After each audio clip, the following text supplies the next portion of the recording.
Buenas tardes con todos. En esta oportunidad expondremos lo que es la psicología educativa. Somos del grupo 3 del RNC 26172. Los integrantes son Kevin Sotochi, María Isabel Karen Milagros, Johan Albert Daniel, Ángel Enrique Raúl Pacheco. En esta oportunidad tenemos como invitada a la doctora psicóloga Andrea Montenegro González, lo cual en esta oportunidad nos apoyará con algunas preguntas que el grupo le podrá plantear. Referente al asesoramiento psicopedagógico, doctora, las preguntas son, en su experiencia como psicóloga educativa, ¿cuáles crees que son las principales problemáticas que usted puede identificar en los estudiantes? Si bien es cierto, buenas tardes con todos. La problemática directa que ataca o que abarca en este caso la psicología educativa son los procesos de aprendizaje y los problemas de aprendizaje asociados, así como también las estrategias de optimización de la enseñanza. Vamos a ver que en el amplio mundo de la educación y específicamente en las escuelas, no solamente son los procesos de tipo cognitivo o específicamente de aprendizaje los que van a tener gran participación dentro de lo que es el tema de la escuela, sino también otros como por ejemplo el tema de la conducta, que aquí vamos a ver, por ejemplo, lo que estamos asociando con lo que es la conducta de riesgo asociada, por ejemplo, al consumo de alcohol y drogas, como también lo que es el tema de la conducta o incluso la ideación suicida, así como también el tema de procesos psicoafectivos. Dentro de ello, pues, la presencia de cuadros depresivos y ansiosos cada vez son más permanentes y más presentes en las escuelas. Adicionalmente a eso, trastornos asociados como lo que es el trastorno de conducta alimentaria, el mismo tema de la dificultad en la elección vocacional de la carrera, van a ser hechos constantes dentro de la escuela. ¿Trabaja frente a estas problemáticas para poder conducir de manera positiva y efectiva? Aquí hay múltiples estrategias, pero sobre todo se tiene que trabajar con una triada.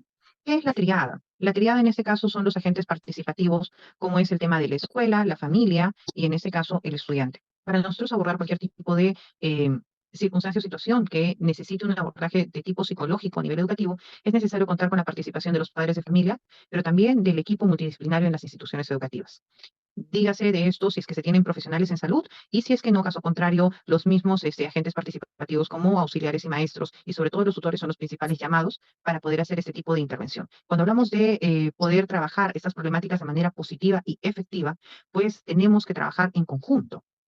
De nada nos sirve a nosotros poder avanzar con un estudiante si en casa no se refuerzan los planteamientos desarrollados en la escuela. Y lo mismo pasa si, por ejemplo, nosotros desarrollamos una serie de procesos de intervención y que lamentablemente ese no esté secundado por los tutores, docentes y auxiliares en la escuela. Entonces, para poder trabajar de una manera efectiva y de manera adecuada, es necesario trabajar con los diferentes involucrados o en este caso participantes de la dinámica escolar. En el área de la formación y asesoramiento familiar, ¿cómo puede la psicología educativa ayudar a fortalecer las relaciones familiares para apoyar el desarrollo integral de los estudiantes? Definitivamente hay un gran apoyo por parte del psicólogo educativo, porque vamos a ver, por ejemplo, el tema del acercamiento de las brechas, el hecho de brindar pautas y orientaciones para una crianza adecuada, y pautas de crianzas generales son básicas. Lamentablemente, el padre de familia muchas veces por temor a recibir un regaño, una llamada de atención o una queja del hijo no se acerca a las instituciones educativas. Y esa es una problemática que se puede ver y es tangible. Ante este tipo de situaciones, el psicólogo educativo lo que tiene que brindar justamente son pautas de crianza adecuada, pautas que orienten al padre de familia y pautas también para que el estudiante pueda comprender la dinámica familiar en la cual es partícipe. Lamentablemente, vamos a ver que existen muchas familias que tienen una serie de problemas y conflictos, ya sean conflictos de tipo de violencia intrafamiliar, de abandono, incluso el tema de dificultades económicas que definitivamente afectan el desarrollo académico del menor. Por ende, el hacer caso omiso a esto, pues sería prácticamente cerrar los ojos a una realidad tangible. Por ende, el psicólogo debe brindar las pautas para, en el caso de la familia, brindar las pautas de crianzas adecuadas. Y en el caso de los docentes, hacer una guía y un acompañamiento constante en lo que son las acciones de desarrollo y optimización en los procesos de enseñanza y aprendizaje. ¿Cuáles son las estrategias más efectivas para afrontar los desafíos de la familia en la formación del niño? La estrategia principal, vamos a hablar de manera muy sencilla, es estableciendo los lazos de comunicación y haciendo que estos se generen de manera óptima. Comunicación no significa hablar y punto. Comunicación significa saber escuchar, saber entender, generar acciones relacionadas a los procesos empáticos y sobre todo de interacción efectiva y afectiva. Entonces, una estrategia como tal no existe. Es decir, la estrategia, por ejemplo, sistémica o la estrategia de tipo holística va a funcionar, no es así. Cada familia es un clima totalmente diferente, con necesidades totalmente diferentes y específicas. Por ende, más que estrategias efectivas, tenemos que estudiar cuáles son los factores prioritarios en los que la familia se desenvuelve y el entorno psicoeducativo se desenvuelve para que de esa manera podamos encontrar la que más se adecue a la realidad del estudiante. Buenas tardes, doctora. Con respecto a la orientación y asesoramiento vocacional, Desde su perspectiva como psicóloga educativa, ¿cuáles son las estrategias más efectivas para prevenir y manejar los casos de acoso escolar? A nivel de acoso escolar, lo primero es generar estrategias de alerta temprana. Eso sí tiene que funcionar y tiene que aplicar en todos los casos. El hecho de saber identificar a tiempo cuáles son aquellos factores asociados al acoso escolar es fundamental. Lamentablemente muchos chicos piensan que los malos tratos, los insultos, la segregación simplemente son una realidad que les toca vivir y que es normal, entre comillas. Entonces, la detección temprana y la alerta temprana es fundamental. ¿Cómo? Identificando cuáles son esos posibles factores para que generemos sobre todo una estructura de fácil denuncia o llamada de auxilio. En primer lugar. Entonces, nosotros debemos empezar a generar un proceso de intervención psicológica, sobre todo de tipo preventivo o a nivel preventivo y promocional. No necesariamente, y no esperar en este caso, a enmendar o intervenir cuando ya el problema está dado, cuando ya hay un daño, un impacto en el estudiante, sino desde antes. Por eso es fundamental generar alertas tempranas, la identificación de los factores relacionados al tema del acoso escolar, que identifiquen también cuáles son los factores de impacto emocional a futuro, porque siempre que hablamos de acoso escolar pensamos en el niño que se segrega o el niño que sufre ahorita, y no nos damos cuenta que también hay un impacto en el adulto que va a desarrollarse en un futuro. Y esto va a generar afectaciones incluso a nivel de desarrollo familiar. Entonces, vamos a ver que el acoso escolar no solamente se da en los 9 meses de clases y punto, sino que también esto va a tener un impacto para la vida real y tangible. La mejor estrategia, generar lo que es la identificación de los factores, una alerta temprana, un procedimiento que sea ampliamente conocido de denuncia y de llamado de auxilio, y a partir de ello generar estrategias de intervención, no solamente en este caso con el abusado, sino también con el abusador y los entornos familiares necesarios, así como también con los tutores y docentes que están involucrados en el caso. Gracias. ¿Cómo aborda y facilita un psicólogo educativo la integración de estudiantes en necesidades especiales en un aula regular? Es bien complejo, pero es muy bonito. ¿Por qué? Porque acá vamos a hablar del proceso de adaptación. Mucha gente piensa, ustedes van a ser colegas míos, pero muchas personas piensan que el proceso de adaptación solamente es para el estudiante con habilidades especiales que está ingresando. Y esto es totalmente falso. Vamos a ver que la adaptación no solamente viene desde el que ingresa, sino también desde aquellos que lo acogen o lo reciben.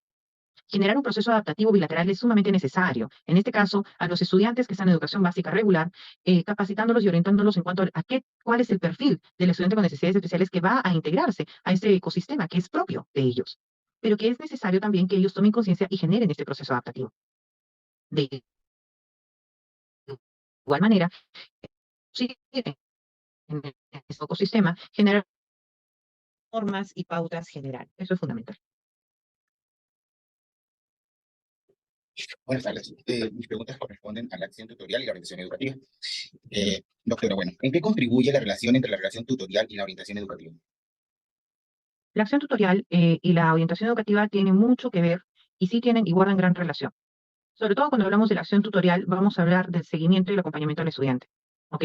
Lamentablemente se piensa que el tutor, y mal llamado tutor muchas veces, es aquel que ve por las actividades del aula y no necesariamente por el acompañamiento psicopedagógico del estudiante y una detección temprana de posibles problemas.